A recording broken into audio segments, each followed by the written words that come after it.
నిరాకరించబడ్డారు. గొప్ప గొప్ప భక్తులందరూ నిరాకరించబడ్డారు.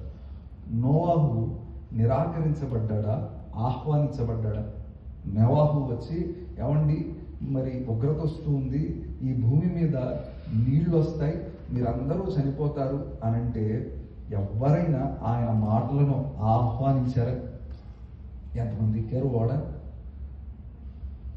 దేవుడు చెప్పారు, ఏమండి నోవా గారు, ఇదిగోండి మీరు పలానా పడవ కట్టండి, మీరు కట్టి చెప్పండి ఊర్లో అందరికీ, అరే బాబు వర్షాలు గట్రా వచ్చేస్తున్నాయి, ఎక్కేసేయండి, ఒకవేళ మీరు కిందే ఉంటే మునిగిపోతారు, పడవలోకి ఓడలోకి ఎక్కేస్తే మాత్రం బ్రతికి బట్టగడతారు, కాబట్టి ఎక్కేయండి అని చెప్తే ఎవరు ఆయనను ఆహ్వానించలేదు.